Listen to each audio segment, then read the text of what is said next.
이른 새벽부터 주님의 말씀을 사모하여 예배 드리기 위하여 이 시간 모인 모든 성도님들을 주님의 이름으로 환영합니다. 오늘 하나님께서 주시는 말씀을 통해 은혜 받으시고 또 주님께 드리는 모든 기도가 응답되어지시는 이 시간, 또 오늘 하루 되시기를 주님의 이름으로 축원합니다. 우리 함께 찬송가 325장 예수가 함께 하시니 함께 찬양하시겠습니다.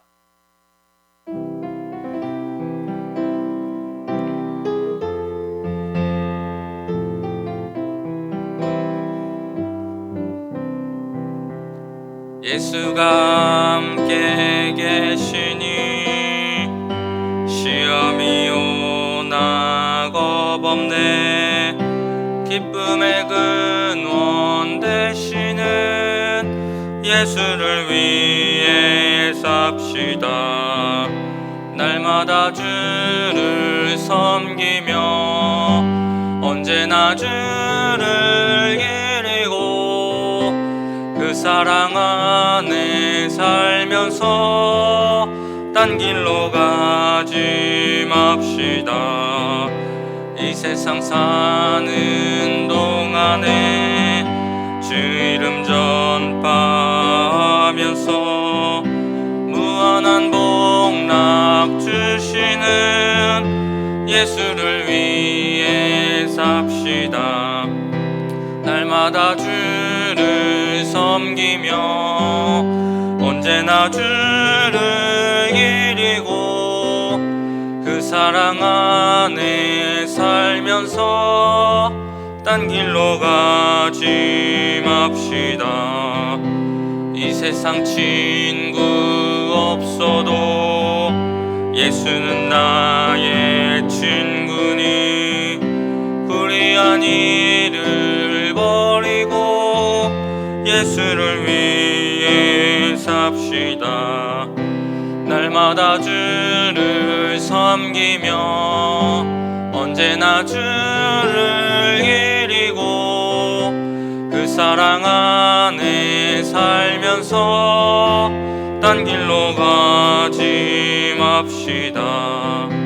주께서 심판하실 때 잘했다 칭찬하리니 이러한 상급 받도록 예수를 위해 삽시다. 날마다 주를 섬기며 언제나 주를 기리고 그 사랑 안에 살면서 딴 길로 가지 맙시다. 아멘. 우리 이 시간 오늘 말씀을 위해서 함께 기도하도록 하겠습니다. 하나님 아버지, 우리 사랑하는 대전중앙교회 성도들 이른 새벽부터 주님의 말씀을 사모하여 주님께 예배 드릴 수 있도록 인도하여 주시니 감사합니다. 하나님, 이 예배하는 이 시간이 정말 우리 모든 성도들에게 정말 즐거움과 기쁨의 시간 될 수 있도록 주님 인도하여 주시옵시고, 아버지 이 시간 주님의 말씀을 들을 때에 그 말씀 가운데서 우리에게 이야기하시는 그 주님의 음성을 듣고 그 뜻을 깨닫는 시간 될 수 있도록 주님 인도하여 주시옵시고, 아버지 그 뜻대로 살아가기를 결단하는 시간 될 수 있도록 주여 함께하여 주시옵소서. 오늘 하루도 이 말씀으로 승리하는 우리 모든 성도들 다 되게 하여 주시옵소서. 함께하여 주실 줄 믿사오며 예수님의 이름으로 기도드립니다. 오늘 우리에게 주시는 하나님의 말씀은 신명기 12장 15절부터 19절까지의 말씀입니다. 구약성경 신명기 12장 15절부터 19절까지의 말씀 제가 읽도록 하겠습니다.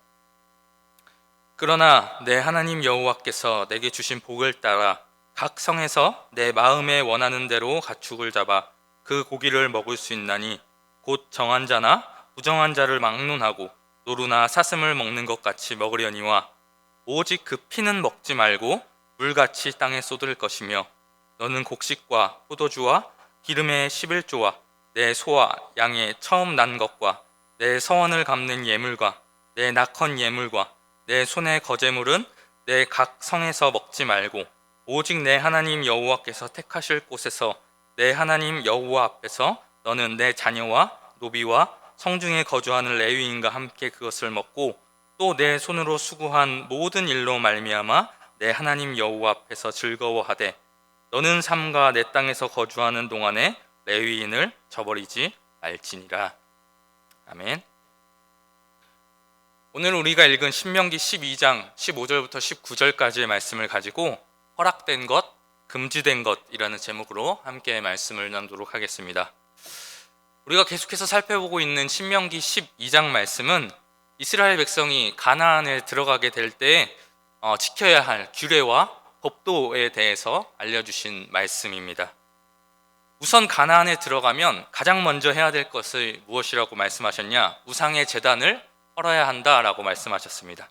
그리고 그 다음에는 아무 데서나 예배하지 말고 구별된 장소인 성소에서 제사를 드리라고 말씀하셨습니다. 또 그 예배를 드릴 때는 반드시 제물을 함께 바치라고 말씀해 주셨습니다. 이 모든 것들을 한마디로 정리하자면 지금까지는 너희가 어떻게 살아왔든지 일단 이 약속의 땅인 가나안 땅에 들어오게 되면은 이제 너희는 자기의 소견대로 살아가서는 안 된다는 것입니다. 그것은 이방인의 삶이라고 말씀하셨습니다. 그러면 성도는, 선민이 된 이스라엘 백성들은 무엇으로 살아야 하냐? 하나님의 말씀대로 살아야 한다는 것입니다. 하나님께서 주신 규례와 법도를 지키며 사는 것이 하나님께서 약속해 주신 그 땅에 합당한 하나님의 백성의 삶이라고 말씀해 주신 것입니다. 그래서 하나님께서는 이스라엘 백성이 선민으로서 지켜야 할 규례와 율법들에 대해서 아주 세세한 부분까지 또 말씀해 주십니다. 그리고 그들에게 내가 이렇게 세세하게 알려주는 이 모든 것들을 너네는 지켜야 한다라고 명령하십니다. 그 중에서도 오늘 본문 말씀은 무엇에 대해서 이야기하는 내용이냐? 바로 고기를 먹는 문제에 대해서 이야기해 주고 있는 내용입니다. 먼저 15절을 보면 모세가 이스라엘 백성에게 이렇게 이야기합니다. 내 하나님 여호와께서 내게 주신 복을 따라 각 성에서 내 마음에 원하는 대로 가축을 잡아 그 고기를 먹을 수 있다라고 말하고 있습니다. 누구나 고기를 잡고 누구나 고기를 먹어도 된다고 말하고 있습니다. 어디에서나 고기를 잡고 어디에서나 짐승을 잡고 어디에서나 그 고기를 먹어도 된다고 말하고 있는 것입니다. 그런데 이 말씀은 레위기 17장에서 하나님께서 이스라엘에게 주신 명령과 비교해 볼 때 상당히 차이가 나는, 상당히 다른 말을 하고 있는 내용으로 우리가 볼 수 있습니다. 레위기 17장에서는 하나님께서 제물을 드리기 위한 용도뿐만이 아니라 음식으로 먹기 위한 용도로도 짐승을 잡을 때 지정된 장소에서만, 회막문 앞에서만 잡아야 한다라고 말씀하셨고, 그 다음에 그 피와 그 기름을 하나님께 화목제로 드린 다음에서야 그 고기를 먹을 수 있도록 규정하셨습니다. 그런데 오늘 본문에서는 뭐라고 말씀하시나요? 먹기 위해서 짐승을 잡는 경우에는 자기 처소에서 자유롭게 잡아 먹어도 된다고 말씀하고 있는 것입니다. 내 마음에 원하는 대로 잡고 먹어도 된다고 말씀하고 있는 것입니다. 또한 레위기 22장에서 하나님께서는 뭐라고 말씀하시냐? 하나님께 드린 그 희생 제물은 오직 정결한 사람만 먹을 수 있다라고 규정하셨습니다. 그런데 우리가 15절 말씀, 오늘 본문 말씀 15절 말씀 하반절을 보면 또 이렇게 이야기합니다. 정한 자나 부정한 자를 막론하고 고기를 먹을 수 있다라고 말하고 있습니다. 왜 하나님께서는 이전에 이렇게 제한하셨던 그 규례들에 대해서 이제 가나안 땅으로 들어가는 그들에게 자유롭게 먹어도 된다고 허용하신 것일까요? 광야 생활을 했던 이스라엘 1세대는 회막을 중심으로 한 곳에 모여서 함께 살아왔었습니다. 그렇기 때문에 그들은 누구라도 원한다면 회막에 나와서 하나님 앞에 나올 수가 있었던 것이죠. 그런데 이제 가나안 땅에 들어간 후로는 그들이 어떻게 됩니까? 더 이상 한 곳에 모여 살지 않게 되었습니다. 모든 백성이 그 넓은 가나안 땅에 뿔뿔이 흩어져서 살게 되었기 때문에 그들 모두가 성소 한 장소에 모이기란 사실적으로 쉽지 않았습니다. 이러한 현실적인 문제가 그들 가운데 있었기 때문에 하나님께서는 그동안 제안하셨던 그 규례를 완화시켜 주시고 식용으로 사용될 짐승에 한해서는 각 처소에서 내 마음이 원하는 대로 잡을 수 있도록 허용해 주신 것입니다. 우리가 이 사실에서 알 수 있는 것은 무엇이냐? 하나님께서 우리에게 율법을 주신 것은 은혜를 위해서, 우리에게 은혜를 주시기 위해서 율법을 주셨다라는 사실을 우리가 발견할 수 있습니다. 일반적으로 많은 성도들이 하나님께서 율법을 우리에게 주신 이유가 하나님께서 자신들의 백성을 적절히 통제하기 위해서라고 오해하는 분들이 많이 있습니다. 하지만 그렇지 않습니다. 하나님께서 우리에게 율법을 주신 것은 자기 백성을 억압하고 통제하기 위해서 주신 것이 아닙니다. 만약 율법이 하나님께서 자기 백성을 통제하고 속박하기 위한 수단이었다면 오늘 말씀에서 하나님께서 이러한 명령들에 대해서 강화시켰다면 강화시켰지 이렇게 완화시키는 조치는 하지 않으셨을 것입니다. 그런데 우리가 오늘 말씀 16절 이후의 말씀들을 보면 16절에서는 짐승의 피에 관한 규례에 대해서 말하고 있고요. 17절부터 19절까지는 이제 제물로 드리기 위해서 짐승을 잡는 경우에 대해서 규례에 대해서 말씀해 주시고 있는데 이 짐승의 피에 관한 규례나 17절부터 19절까지의 제물로 하나님께 제물로 드리기 위해서 짐승을 잡는 규례에 대해서는 가나안 땅에 들어가더라도 바뀌는 것 없이 이전과 마찬가지로 여전히 지켜야 할 것으로 말씀하고 계십니다. 이러한 까닭은 무엇 때문일까요?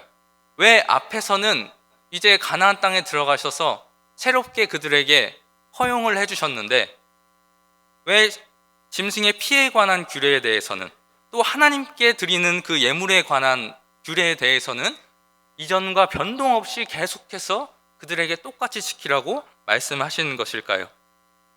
먼저 피에 대해서 레위기 17장 10절부터 11절에서는 이렇게 이야기하고 있습니다. 무릇 이스라엘 집 사람이나 그들 중에 우고하는 타국인 중에 어떤 피든지 먹는 자가 있으면 내가 그 피 먹는 사람에게 진노하여 그를 백성 중에서 끊으리니 육체의 생명은 피에 있음이라. 내가 이 피를 너희에게 주어 단에 뿌려 너희의 생명을 위하여 속하게 하였나니 생명이 피에 있으므로 피가 죄를 속하느니라. 이 말씀에서와 같이 피는 생명 그 자체를 뜻했습니다. 그럼 모든 생명의 주인은 누구입니까? 하나님이십니다. 하나님께서 모든 생명의 주인이시고 하나님께서 모든 생명을 허락해 주신 분이시기 때문에 그 모든 생명들은 다시 누구에게로 돌아가야 하냐? 다시 하나님께로 되돌려 보내져야 했습니다. 그렇기에 하나님께서는 피를 먹지 말고 땅에 쏟아 버림으로써 그 생명을 다시 하나님께 되돌리라고 말씀하신 것입니다. 이것을 어기는 것은 모든 생명에 대한 하나님의 주권을 인정하지 않는 행위가 되고 그것은 하나님의 백성이 된 이스라엘에게 있어서 거룩을 잊어버리게 되는 아주 치명적인 죄가 될 수밖에 없었습니다. 하지만 그 당시 가나안에는 어떤 행위들이 성행하고 있었냐? 제물을 잡아서 그 피를 마시면은 그 제물을 드린 그 신과 접할 수 있다는 그러한 행위들이 그 당시에 성행하고 있었습니다. 그렇기에 하나님께서 가나안 땅에 새로 들어간 그 이스라엘 백성들에게 여전히 계속해서 그 피를 먹지 말라고 하신 그 이유는 그들을 우상숭배의 죄로부터 지켜주시기 위해서 그들에게 이러한 피를 먹지 말라고 말씀하시는 것입니다. 이렇듯 율법은 하나님께서 자기 백성으로 하여금 그것을 지키게 하시고 그것으로 인하여서 바른 길로 행함으로 복을 받고 잘되게 해주시기 위해서 우리에게 주신 것입니다. 그래서 모세는 신명기 1장 3절에서 율법에 대해서 뭐라고 말하냐? 이렇게 말합니다. 40째 새해 11째 달 그 달 첫째 날에 모세가 이스라엘 자손에게 여호와께서 그들을 위하여 자기에게 주신 명령을 다 알렸으니. 모세가 율법을 가리키면서 하나님께서 누구를 위하여 주신 것이라고 말하고 있습니까? 그들을 위하여. 그들은 누구입니까? 바로 이스라엘 백성입니다. 하나님께서 율법을 주신 것은 이스라엘 백성들을 위해 주신 것이라고 말하고 있는 것입니다. 여러분, 이처럼 하나님께서는 이기적인 세상의 통치자들과는 달리 진정으로 자기에게 속한 자기의 백성들을 위하시는 분이십니다. 그분은 자기의 백성이 복받기를 원하시고 잘 되기를 원하시는 은혜로우신 분이십니다. 그렇기에 사랑하는 자신의 독생자까지 마다하지 않고 우리를 위해 내어주신 것입니다. 우리는 이 하나님의 마음을 항상 기억해야 합니다. 하나님께서는 자기 백성을 위하시는 진정한 사랑의 통치자이시며 은혜의 주님이심을 기억하고 우리에게 모든 것을 허락하신 것도, 우리에게 금지하신 모든 것도 사실은 다 우리를 위한 것임을 기억하면서 그분의 모든 말씀과 그분의 모든 명령에 순종하며 살아가는 우리가 되어야 합니다. 오늘 말씀을 우리가 명심하여서 그 은혜로우신 하나님을 기억하며 그 말씀과 명령에 순종하며 살아가는 우리 사랑하는 모든 대전중학교의 성도님들 되시기를 주님의 이름으로 축원드립니다. 우리 이 시간 함께 오늘 말씀과 나라를 위해서 함께 기도하도록 하겠습니다. 하나님 아버지, 오늘 말씀과 같이 주님께서 우리에게 허락해 주신 것뿐만이 아니라 또 금하게 하신 그 모든 것이 다 우리를 위하는 것임을 우리가 깨닫게 하여 주시옵소서. 그 주님의 말씀과 그 명령에 순종함으로 거룩한 삶을 살아갈 수 있는 저희들 될 수 있도록 주여 인도하여 주시옵소서. 우리 이 시간 이러한 기도 제목을 놓고 함께 합심으로 기도하고 또한 이 시간 우리 나라와 우리 교회를 위해서 기도해 주시기 바랍니다. 하나님 아버지, 우리 나라와 우리 교회를 불쌍히 여겨 주셔서 이 코로나 사태가 빨리 종식되어 모든 성도들이 고통으로부터 벗어나고 모든 교회들의 예배가 하루속히 회복될 수 있도록 주여 인도하여 주시옵소서. 우리 이러한 기도 제목을 가지고 주님의 이름 한번 부르신 후에 함께 합심으로 기도하겠습니다. 주여, 사랑이 많으신 하나님 아버지 감사합니다. 아버지, 이른 새벽에 아버지 주님의 말씀을 사모하여 아버지 우리 모든 사랑하는 성도들 아버지 주님께 예배하게 하시니 감사합니다. 하나님 아버지, 주님께서 저희들에게 오늘 주신 말씀대로 아버지 저희들 기억하며 살기 원합니다. 아버지, 저희들에게 허락하여 주신 그 모든 것도, 저희들에게 금하신 그 모든 것도 사실은 다 저희들을 위한 아버지 그 사랑의 하나님이심을 기억하며 아버지 정말 그 주님의 모든 명령과 주님의 그 모든 말씀에 아버지 정말 순종하며 살아갈 수 있는 저희들 다 되어질 수 있도록 주님 인도하여 주시옵소서. 저희들의 생각과 저희들의 기준으로 그것을 판단하며 아버지 그것에 불순종하는 어리석은 자들 되지 않도록 주님 인도하여 주시옵시고 아버지 정말 선하신 뜻으로 우리를 인도하시는 그 주님을 의지함으로 아버지 저희들이 겸손하게 주님을 따라갈 수 있는 우리 모든 사랑하는 대전중학교의 성도들 될 수 있도록 주여 함께하여 주시옵소서. 하나님 아버지, 이 시간 우리 나라와 우리 교회를 위하여서 기도하오니 주님 아버지 불쌍히 여겨주셔서 아버지 코로나 사태가 하루빨리 종식될 수 있도록 주님 인도하여 주시고 치료법이 빨리 나와서 아버지 이것을 인해서 고통받는 많은 사람들이 아버지 정말 자유로워질 수 있게 하여 주시옵시고 아버지 정말 모든 성도들 아버지 고통받는 이 상황 속에서 벗어나게 하여 주시옵시고 또한 모든 교회들이 아버지 정말로 하루속히 모든 예배가 회복되어 아버지 정말 마음껏 주님께 찬양하며 마음껏 주님께 예배하는 그날이 속히 올 수 있도록 주여 인도하여 주시옵소서. 이 날을 위하여서 아버지 믿는 자인 우리가 먼저 무릎으로 기도할 수 있도록 주님 인도하여 주시옵시고 아버지 저희가 먼저 솔선수범할 수 있는 아버지 우리 모든 사랑하는 그리스도인들 다 되어줄 수 있도록 주여 함께하여 주시옵소서. 주님 들어주시옵소서. 우리 시간 한 번 더 함께 합심으로 기도하도록 하겠습니다. 매주 화요일은 특별히 교회의 모든 양육 및 훈련 사역을 위해 기도하는 날입니다. 이 시간 기도하실 때에 우리 교회가 주님께서 맡겨주신 영혼들을 잘 양육하고 세우는 교회가 되도록 또 양육과 훈련을 이끄시는 모든 사역자들을 성령으로 충만케 하시도록, 모든 성도들이 예수 그리스도의 장성한 분량까지 계속해서 성장해 갈 수 있도록, 그리고 계속해서 담임 목사님을 위해 기도해 주시고 함께 동역하시는 장로님들과 교역자들이 사랑으로 하나 되어 온 교회가 성령으로 충만한 가운데 부흥의 역사를 이루게 해달라고, 우리 교회의 양육과 훈련 사역을 위해 합심으로 기도하신 후에 자유롭게 기도하시면 되겠습니다. 이 시간 기도하실 때 먼저 저를 따라해 주시기 바랍니다. 주여 생기를 부어 주옵소서. 다 같이 주님의 이름 한번 부르신 후에 합심으로 기도하겠습니다. 주여. 사랑이 많으신 주님, 아버지, 이 시간은 아버지 정말 주님께서 허락하여 주신 아버지 우리 교회의 모든 양육 및 훈련 사역을 위해 기도합니다. 하나님 아버지, 우리 교회가 아버지 주님께서 맡겨주신 그 영광을